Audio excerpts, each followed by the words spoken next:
The Supreme Personality of Godhead is all-pervading, but he is also manifested in different types of bodies which arise from a combination of material nature, time, desires, and occupational duties. Thus, different types of consciousness develop, just as fire, which is always basically the same, blazes in different ways according to the shape and dimension of firewood. The Supreme Personality of Godhead constantly lives with the individual soul as Paramatma.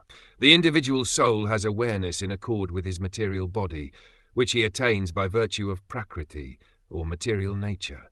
The material ingredients are activated by the force of time, and thus the three material modes of nature are manifested.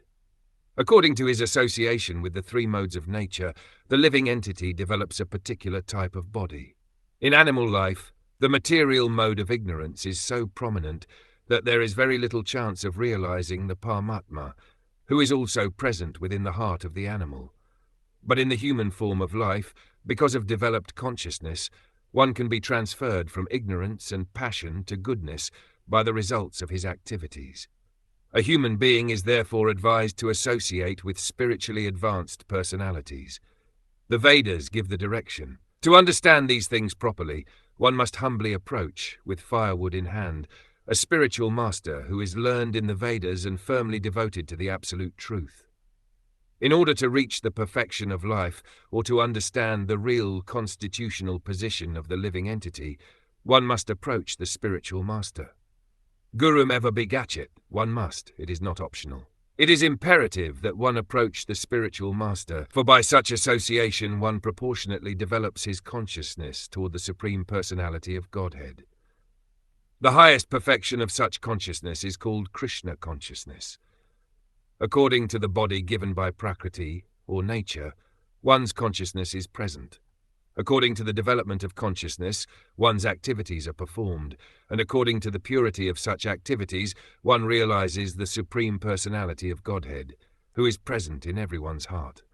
The example given herein is very appropriate.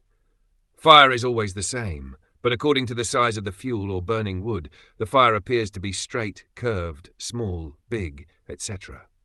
According to the development of consciousness, God realization is present. In the human form of life, it is recommended, therefore, that one undergo the different types of penances and austerities described in Bhagavad Gita, Karma Yoga, Jnana Yoga, Dhyana Yoga, and Bhakti Yoga. Like a staircase, yoga has different steps for reaching the topmost floor, and according to one's position upon the staircase, he is understood to be situated in Karma Yoga, Jnana Yoga, Dhyana Yoga, or Bhakti Yoga. Of course, Bhakti Yoga is the topmost step on the staircase of realization of the Supreme Personality of Godhead. In other words, according to one's development in consciousness, one realizes his spiritual identity, and thus when one's existential position is purified fully, he becomes situated in Brahmananda, which is ultimately unlimited.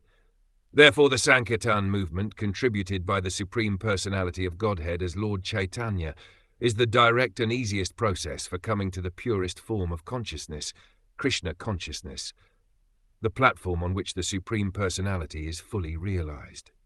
Directions for performing different types of yagyas are specifically arranged for the highest realization of the Supreme Lord, as confirmed in Bhagavad Gita by the Lord himself. The Supreme Personality of Godhead is realized according to the proportion of one's surrender. Full surrender, however, occurs when a man is perfectly in knowledge.